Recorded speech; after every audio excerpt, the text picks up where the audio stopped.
Hear, O Lord, and answer me, for I am poor and needy. Have mercy on me, O Lord, for I call to you all day long. Hear my prayer, O Lord. Listen to my cries for mercy. In the day of my trouble, I will call to you, for you will answer me. Generation looking for God, for such a time as this. I was placed upon the earth to hear the voice of God and do His will, whatever it is. About 18 years ago, I found myself pregnant and without a lot of family support, and didn't really know what to do, but all of the voices in my world were telling me that I should have an abortion and just move on with life, and I was emotionally too disturbed to fight that and went ahead and did what everyone was telling me to do. After an abortion, no one ever speaks of it again, and if you do, then you're looked down upon. Well, if abortion is okay, then how come it's not okay to talk about it? And that just, if you can't talk about it, you're hiding a secret. If you're hiding it, then there's shame. As long as you have shame, you can't forgive yourself. I came to Choices of the Heart after many years of regretting my decision and having people in my life who had used that decision to hurt me, and having broken down one night with a group of friends and finally coming up with my darkest secret. One of my friends researched and found Choices of the Heart for me. The treatment I received at Choices of the Heart was loving and caring and compassionate.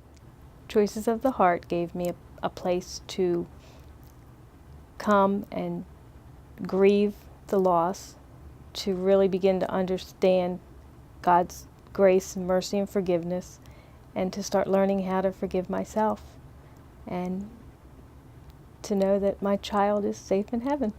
For such a time as this, I was placed upon the earth to hear the voice. I went through the yellow pages in the Camden County phone book, and I found Choices of the Heart, and I figured I'd educate myself on my options, whether if I should go through with having an abortion or if I should keep the baby, whatever my options would be. And I actually had a miscarriage the night before I came in, so they sent me to an emergency ultrasound over at Dr. Manis's office. He said he saw a heartbeat, so I really didn't know what to do from that point on, because I knew I had a miscarriage. I experienced one in the past. Turns out I had two. I had twins.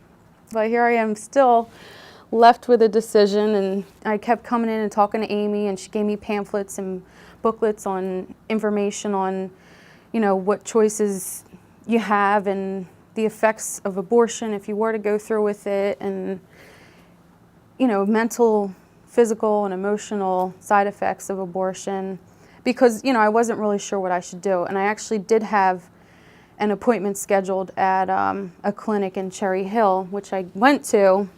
The whole atmosphere, even outside the building, was just gloom and just bad stuff, just death and everything. I felt honestly ashamed to be there, and I'm even getting filled up now from it.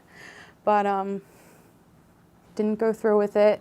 And from that point on, the minute I left that building, I knew that I loved this baby with all my heart, and that was the right choice to make. For such a time as this, I was placed upon the earth to hear. Using the ultrasound has made a major difference in our ministry here.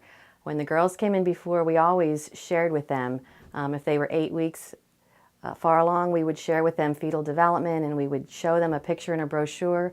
But now we're talking about a live image of not just a baby, but their baby that they're looking at. And if they come in towards the end of their first trimester, we can see a picture on the screen of a baby who is moving, a baby who is sometimes putting their hand up like this and looks like they're waving hi, a baby who is sucking their thumb and is kicking and is turning, and that's a major difference. And now they can bond with a baby that is their baby, not just a baby in a picture. And sometimes they're just awestruck They don't feel that baby move yet, but when they see that image on the screen, they are amazed. And I have just felt that this is a sacred experience because we are looking at creation as God is creating this baby. And we do all our ultrasounds with the girls able to see the screen the whole time that we are doing the imaging. So they are watching with us. And even if they come in very early on, as early as we're allowed to do the ultrasounds, we may not see that kind of detail, but we still see a heartbeat. And we still can point to the screen and say, look, this is your baby's heart beating. And we can do a tracing and an M mode, and we can say, your baby's heart is beating at 142 beats a minute. And that's really powerful. And they have an ability to connect. You can see tears well up at times. And sometimes it's the boyfriend or the mom, the family member who is overwhelmed. But it's a very powerful impact on them. And many times they say, I could not harm my baby. For such a time as this, I was placed upon the earth. You know, everybody here has just been kind of like another branch of a family to me, with talking to me and guiding me in the right direction, and resources for help being a single mom, for childcare and clothing. They had a parenting class here, which I took, and as a reward for taking the parenting class, you get a crib and a car seat, which has helped me out dramatically. And that's what brings me here to wait for the arrival of my baby girl.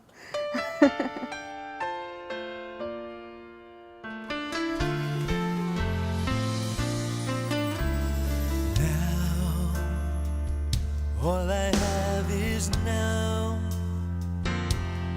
to be faithful, to be holy, and to shine, lighting up the darkness right now. I really have no choice but to voice the truth to the nations, the generation looking for God. For such a time as this, I was placed upon the earth to hear the voice of God and do His will, whatever it is. For such a time as this, from now and all the days He gives, I am here, and I am His. For such a time as this. What I would want people to know about Choices of the Heart is that it's a very compassionate place. Everybody's very understanding. You're not judged. They inform you with pretty much any information that you need or could need, and they're there to help you and take you in the right direction. Everybody else's sky, but right here, for this time and place, you can live a mirror of His mercy, a forgiven image of grace. For such a time as this,